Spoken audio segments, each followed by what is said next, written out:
I'm all mic'd up, I haven't got stuff in my beard. I still look handsome. You good? Yeah, good. All right, excellent. Hello, crawlers, and welcome to a chilly day in Manhattan, where we are going to be exploring one of the routes that you can find in my best-selling book, Historic Pub Crawls Through New York. Now, we've got Central Park just a little bit over here, a couple of blocks down. I guess we are sort of at the bottom of Upper East Side. We're going to take this route, which is Bloomingdales to the Empire State Building. And so we're going to follow ourselves down. I'm hoping that we don't go, I hope it's not too cold, the wind coming off the water, but it might be, as we go along the edge here past the United Nations headquarters. And then we're going to go into Grand Central Station, which is one of the busiest, most visited places in all of the US. We've been at this for a few days now, so it's going to be a bit of a croaky day. I'm definitely going to need myself a pint. Just a reminder, this is all unedited, uncut. We do this in one take, in between the pubs. We're going to show you some of the videos that we shoot or have shot of the pubs in the past, and then we'll get ourselves hopefully having a chat with, you know, one of the managers there, the owners, or perhaps one of the locals. It's all going to be off the cuff. We'll play it by ear. Should be a lot of fun. Yeah, I'm definitely hoping for I'm hoping the sun comes out properly and it isn't as Arctic as it has been the last few days. So let's go. But I mean, otherwise, this looks otherwise pretty unremarkable, right? The side of this building. But this is the side, and we're going to come to the front of it. This is Bloomingdale's. This is the, what did he just say? He was just trying to not be. So this is the famous Bloomingdale's. Obviously, it looks pretty unremarkable from the side here, but I just wanted to walk down this way because you'll recognize the front when we go around the corner and the main part on Lexington. I think there's like 36 of these stores around, these big department stores around the world. They were founded by a father and son, I think 1861, I want to say. Certainly a long, long time ago. And the thing is you've probably seen this in a lot of films. Anything in New York that's in a store is probably in this, which is their flagship. I know we walked past Lexington's, we walked probably past the best bit, but you might see the kind of famous frontage here with all the flags out. I think this was where they shot Home Alone 2, I think. It's certainly been in lots of films anyway. And what's quite funny about it, and the reason I wanted to walk this way, is that over time, when they moved into this location in like 1902, over time, by 1927, they've completely taken, like the whole block is one big store. Yeah, there's got nothing more to say than that, really. Let's go to the next pub. It was an impossible challenge, but someone's got to do it. Bloom's Tavern. It's the very first pub on our Bloomingdales to Empire State routes. Right around the corner from the famous Bloomingdale's department store, this distinctive Irish pub gets its name from the hero of James Joyce's literary classic, Ulysses. And Leopold Bloom famously challenged himself to cross Dublin City without passing a single pub. That's impossible there, just as it is in Manhattan. But back to the bar, and I grabbed myself a pint of their amber ale before donning the moon boots and getting back out into the cold.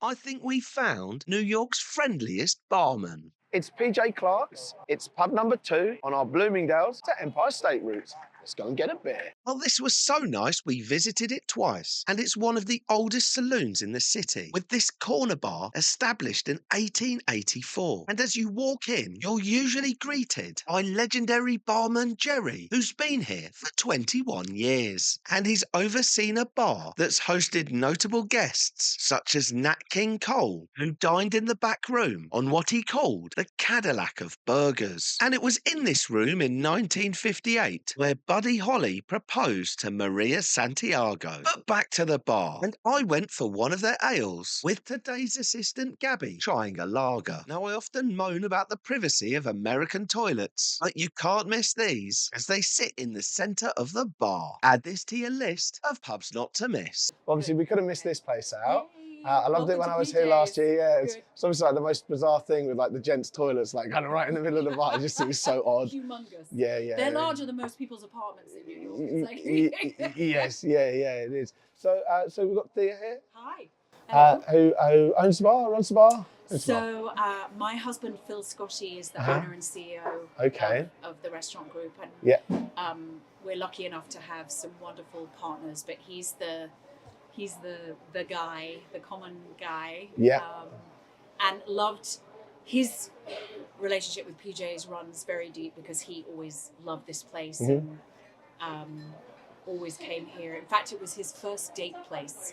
And he always said that it was the good litmus test place because if the girl that he brought in, if she didn't like it or didn't get it, or was too like highfalutin for PJ's, she probably wasn't gonna last. So, that's quite and now he owns it. So we've been lucky. I mean, we say that we're just sort of the caretakers of this place because it's been around since 1884. Yes. But we've been lucky enough to be involved with it for 20 years. Okay. Yeah. Okay. And you've had Gerry behind the bar the whole time? The entire time.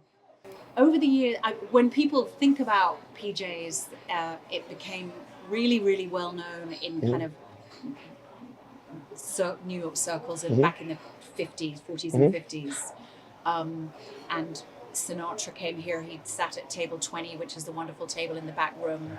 Little Frankie ran the back room, so nobody got a table in PJ's without taking care of Frankie first. Right. The Kennedy brothers, Jackie Onassis, with Aristotle. There's a very famous photo of the two of them sitting having burgers over there by the door. Wow. Babe Ruth. We've always had a lot of strong sporting, lot of boxers. We have a fantastic wall over here in our middle room, a little homage to great boxing legends. Yes, and lots of little nooks and crannies like this. But fundamentally, I think the success of a place like PJ's is it's a place where whether you're rich, famous, infamous, you visit New York once a year or you live just around the corner, we're very, very democratic with a little D. We're very egalitarian here. Come on in. Grab a bar it's stool. so welcoming. Like every time I walk in, there's always Gerry behind the bar with a smile on his face. It's so welcoming all the time. It's a place that we hope feels unchanged in the best of ways in a world that's ever changing.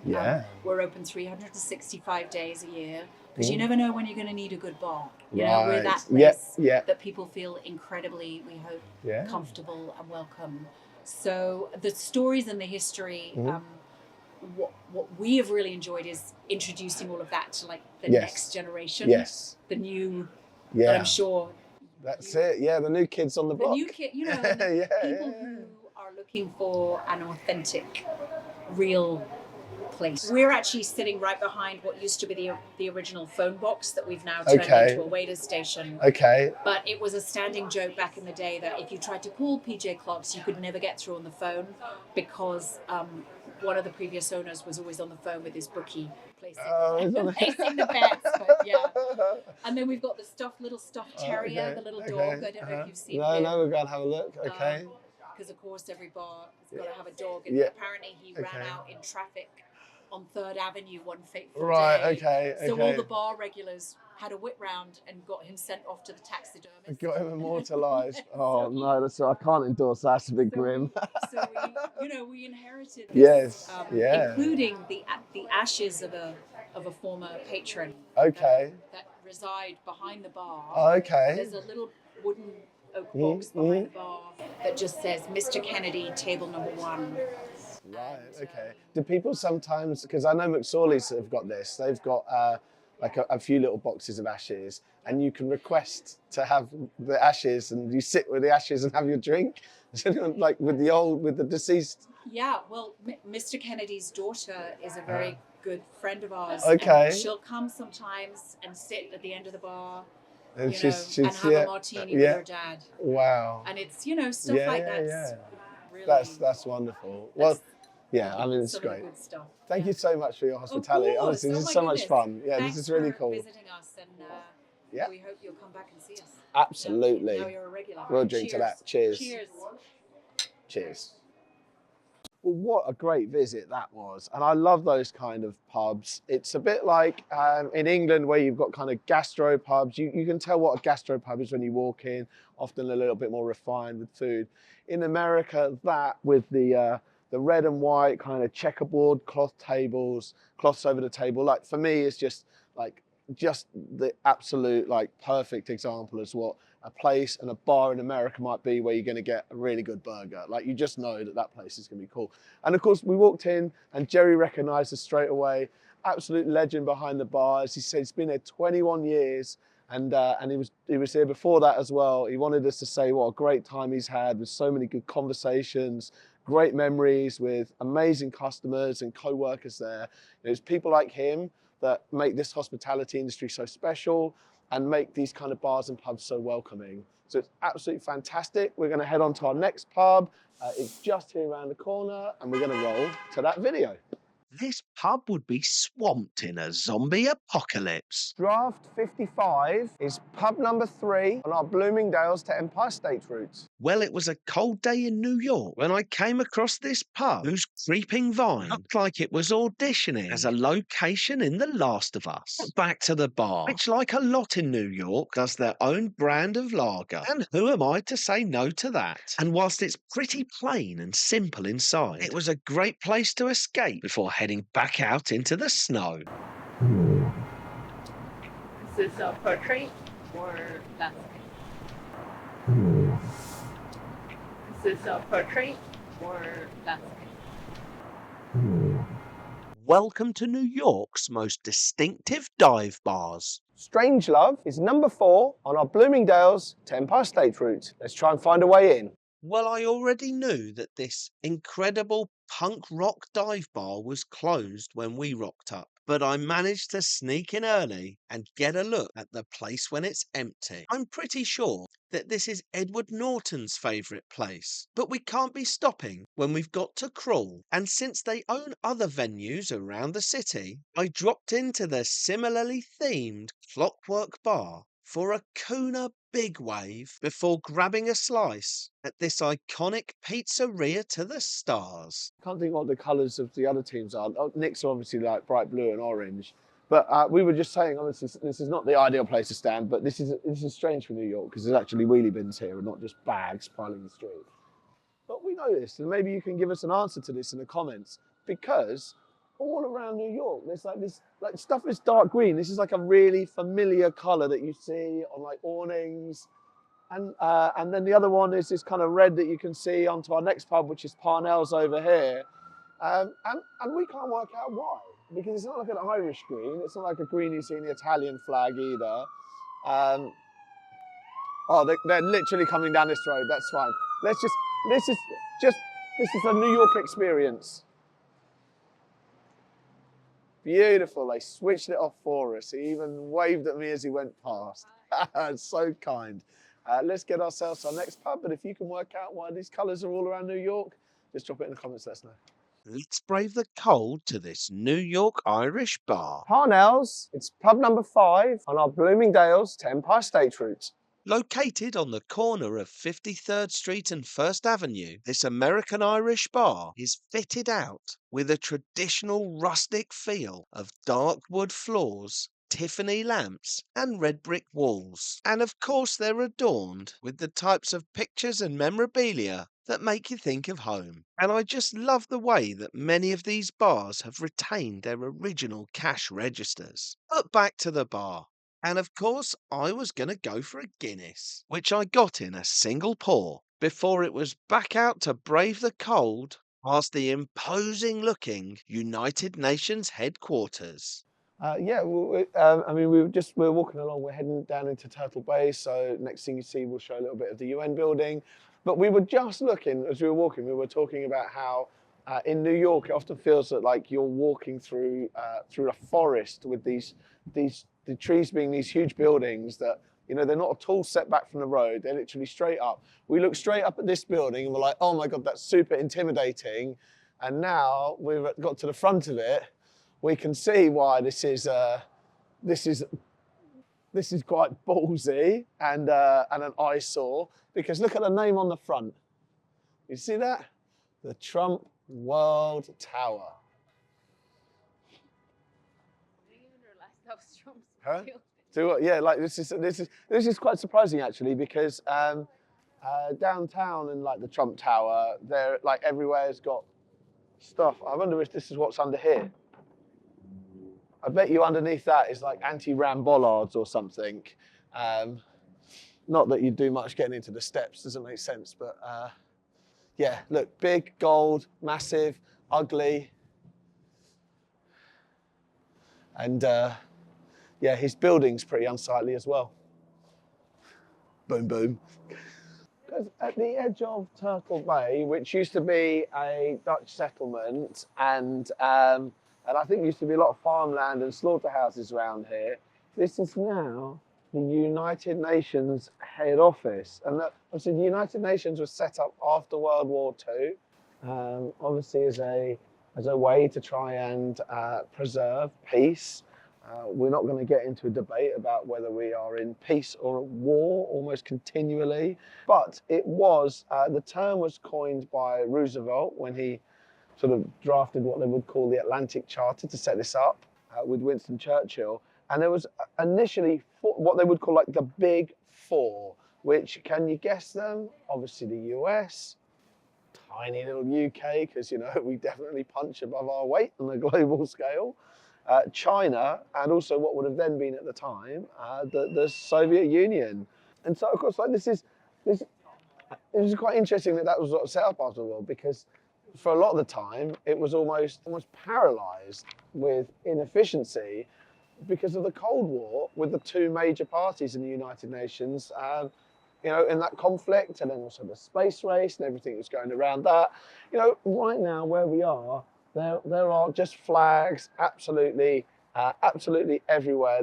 This is where all of like the diplomatic spaces, everyone is set all around here. And unless the United Nations flag hanging up, normally when you come here, all of these flagpoles, you see these have got all the countries' flags on them. I feel like I should know why they're not there, and you've just got the United Nations one. But we'll maybe look it up, and we'll tell you later on a video, or I'll do what we did in our last video, which is say that we're going to tell you something at the end and forget. Let's go to the pint. Yeah, I don't mind the noise, because we were just saying that with Gabby, like we were walking down here going, this is like proper New York, and it basically is like proper New York. Like, if you don't see a skyscraper, you see a space where they're building a skyscraper, and it is just non-stop roadworks and buildings and construction. Our next pub is actually here. So we're going to go and check that out. I mean, I love the outside of the bar. Like, it's so bright and distinctive. Yeah, it's gorgeous. It is. And I love these kind of Irish pubs where you've got like everything all up on the wall. Quite nice. So what have we got here, Orla? This is Blue Point Toasted Lager, the local lager. Okie dokie. Right, let's have a look. And how long you worked here for? I've been here for 3 years now. I am in Ireland in a couple of weeks' time. So I'm Galway, Cork, and then Limerick. Oh, very good. Any recommendations? Galway, yeah, Galway. I went to college in Galway. The three best pubs, yeah, all along Shop Street. They have a load of bars and restaurants. So we haven't worked out if there's anyone famous that's ever come in here. Thank you so much for the pint order. That's amazing. Brilliant. Cheers. Cheers. Plancha. Plancha. Yeah. Yeah, it was like right in your face. So you might notice that the pub that we've just been into to talk to the lovely Orla was actually not the perfect pint at all. It was this wonderful little place just around the corner, Rosie Dunn's.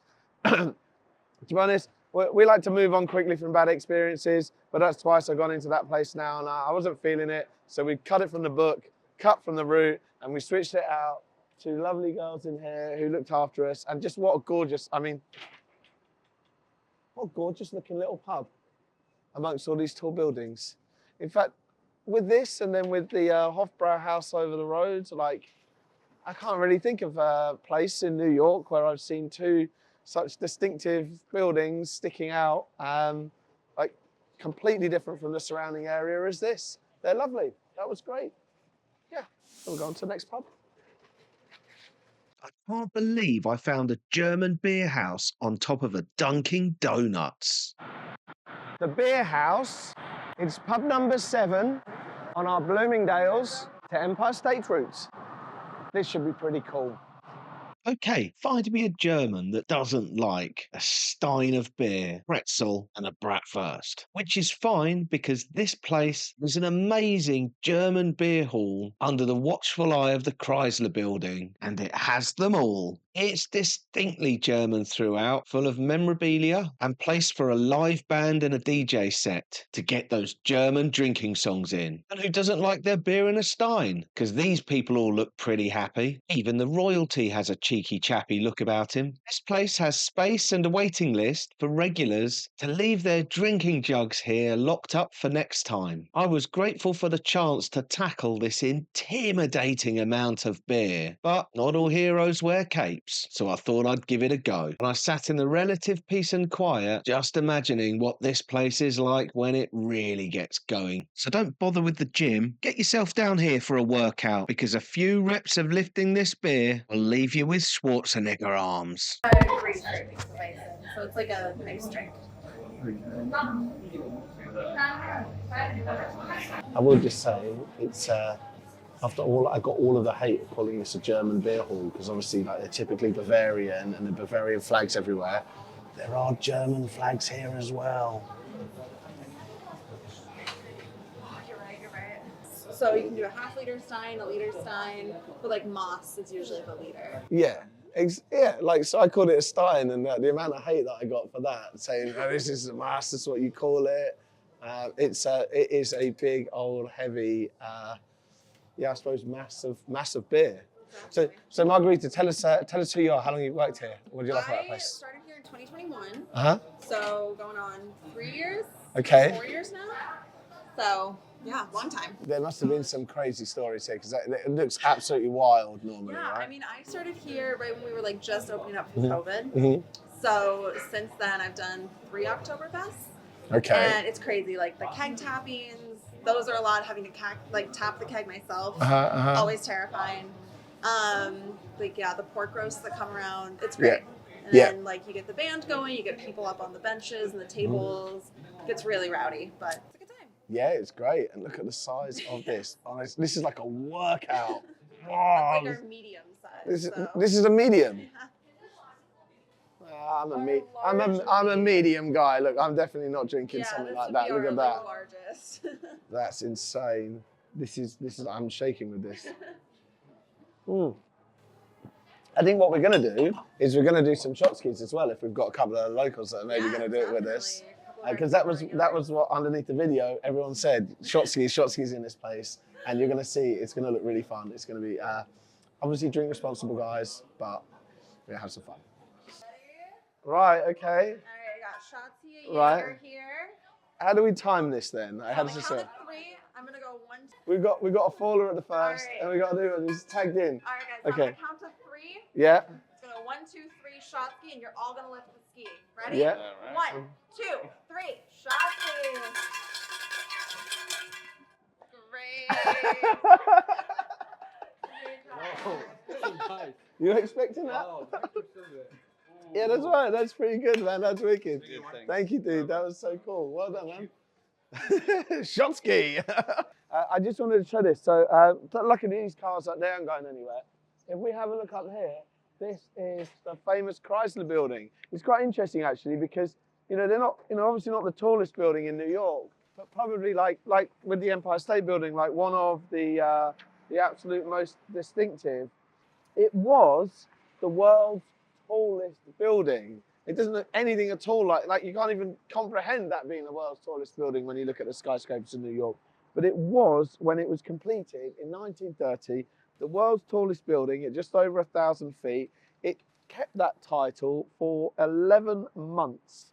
Now, the thing is quite interesting, Chrysler is for cars, it's a manufacturer of cars. It was built by Chrysler, so the head of the Chrysler Corporation. And if you ever get a chance to look at it a little bit more closely and look at the details, you can actually see a motor theme throughout, where you've got the wings and the bonnets and the hubcaps and the wheels of the cars, all kind of stylized all throughout this incredible Art Deco building. Yeah, but I can't believe that was one of the world's tallest buildings, and now it's dwarfed by most of Manhattan. But this isn't even the busiest train station in New York. That's Penn train station, which is underneath like about 3 blocks. In fact, if you see at the edge of Penn Station, which is underneath Madison Square Garden, it's also under the Moynihan Hall. It's absolutely vast. This is the second busiest. 67 million passengers a year come through here. So that means a train arrives every 58 seconds, and it is amongst the world's top 10 most visited tourist destinations. There are 20 million people come here every year just to look at this. Times Square is busier, but this is the busiest in New York. We're actually going to go in and we're going to go and have a look and show you that famous ticket hall. When we walk into here and you see this, you are going to recognize it from so many films. We'll just let the images speak for themselves and we'll roll to that now.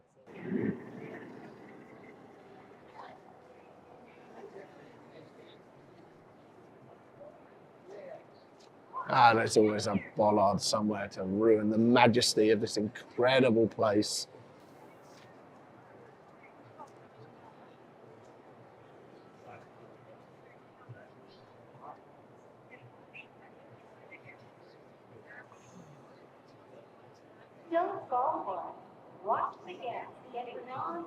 What an incredible building. Look at the old style ticket booths, which are still working. Someone here's getting a ticket.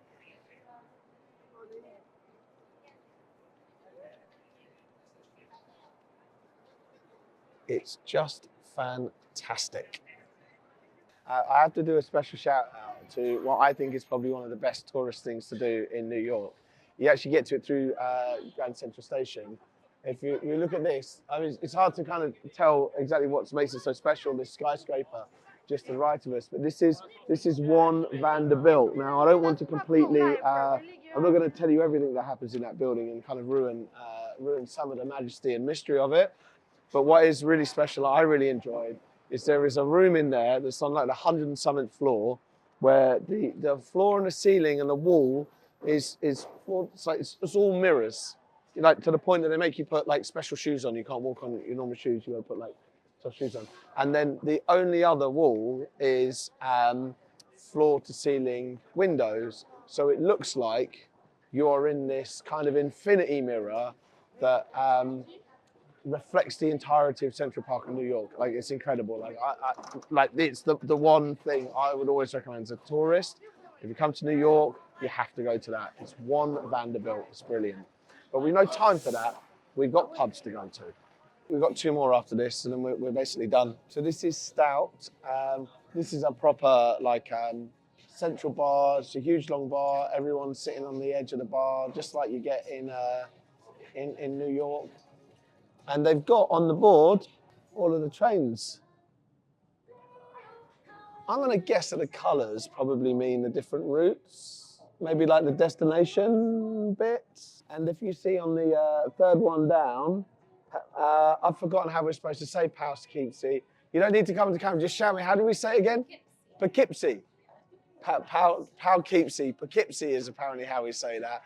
I mean, who cares where you're from when this is the destination? Okay, so there's 4 of these in New York, Stout, and is this the biggest? No, the biggest will be the one in Penn Station. Bigger than this? This is huge, like this is really big, and it's like set across 2 floors. How many people do you reckon you can get in here? This place would be absolutely banging, and it's just like the sort of bars that I like about New York, where you've just got like TVs everywhere, so there's always something for the sport, and then you've obviously got the TVs that have got the destination on, so that you're not going to be missing your train anytime soon. 20 minutes. Yeah. And stay for another pint. Yeah. We'll drink to that. Cheers.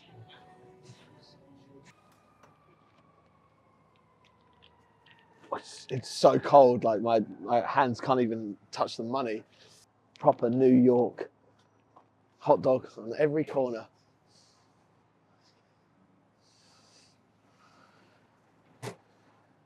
Mustard and ketchup. Look at this.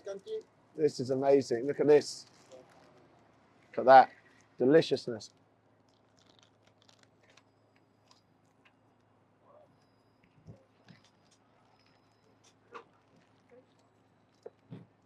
Right, I'll give us some fuel for the final couple of pubs.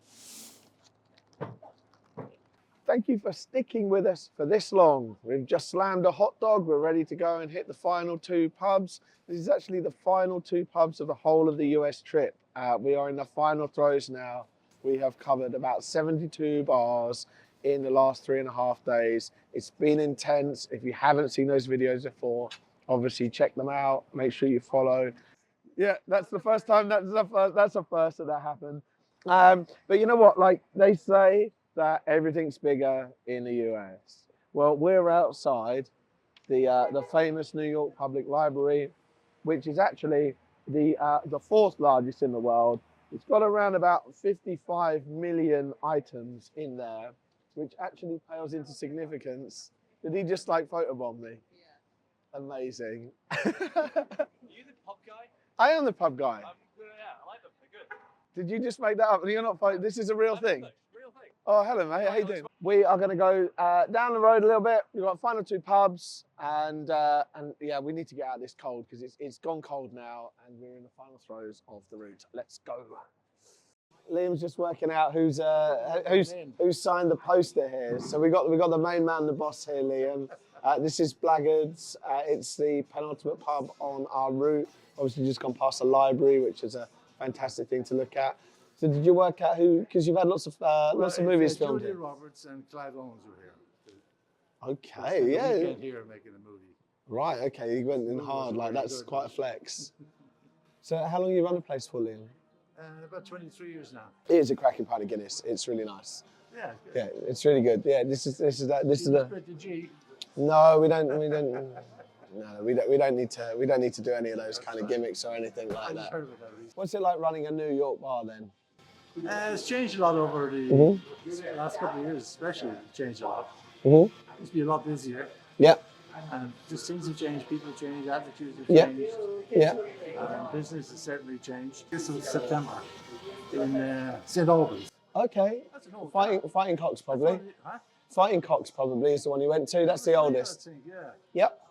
Yep. It's actually, it had the Guinness World Record for the oldest pub in the UK, but they took the record off it because they couldn't verify, because it used to be a pigeon coop. They couldn't verify that it had always been a continuous pub. Yeah. It is an old Roman town. It used to be the capital at one point, and you've got the Abbey there, which is like 1,000 years old.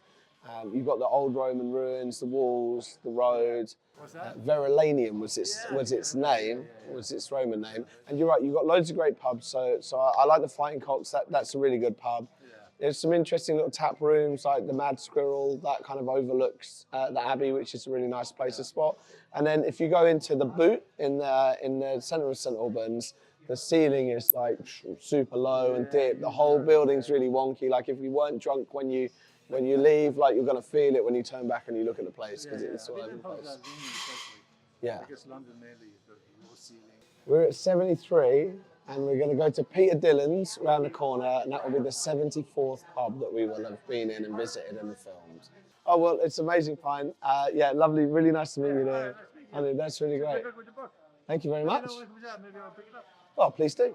Please come into a bookstore near you. And that's it. We are coming to the conclusion as we head to the final pub, which is Peter Dillon's, which is a fantastic Newcastle Supporters pub. It's a great place. I'm really looking forward to ending the pub crawl there. We've had a fantastic few days in New York. So if you haven't seen the other videos, go and check them out.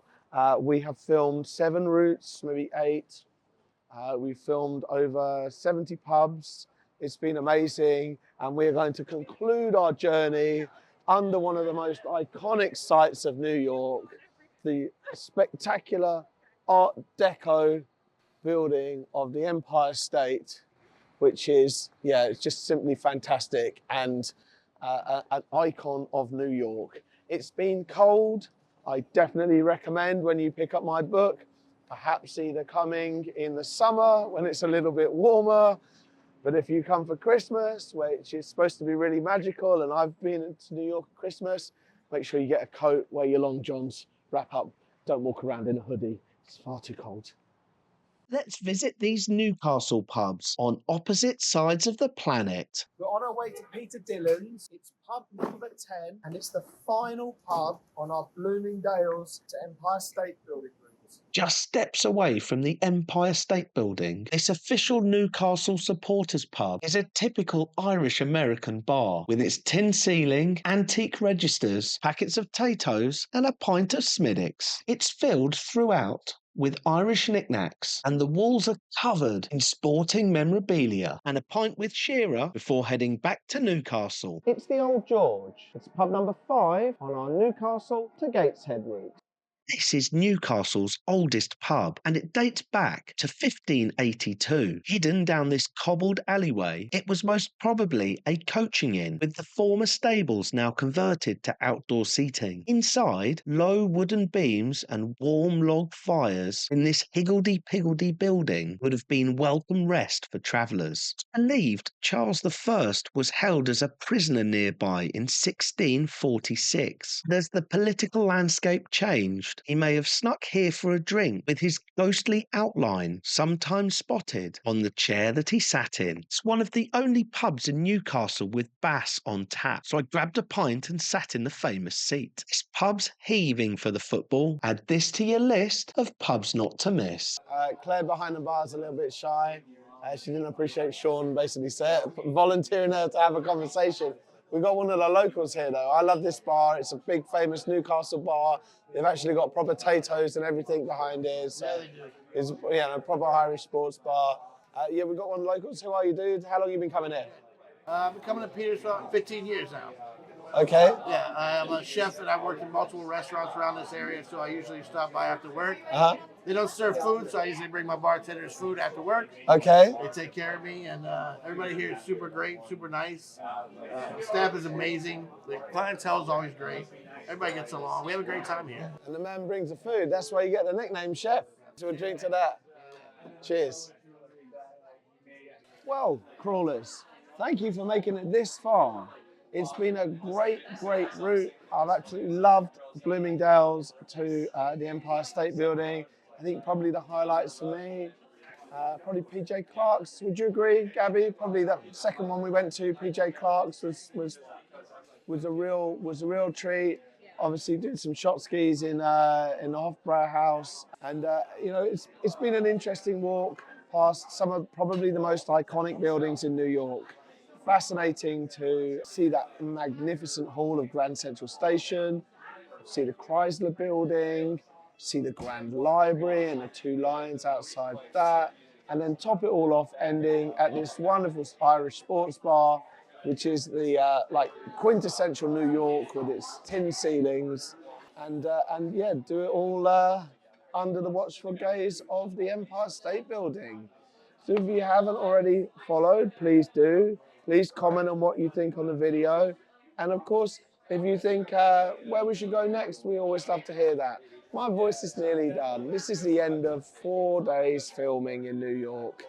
We've covered a lot of ground. We've been to a lot of pubs, exploring all those that you can find in my book, Historic Pub Crawls in New York, which focuses on 10 routes that will take you through Manhattan and help you discover this amazing city that never sleeps. Thankfully, I'm leaving it tonight at 9 o'clock, and hopefully on my flight, I will get a good sleep because I'm on the red eye. And what's going to help me sleep? Pint of Guinness. Cheers.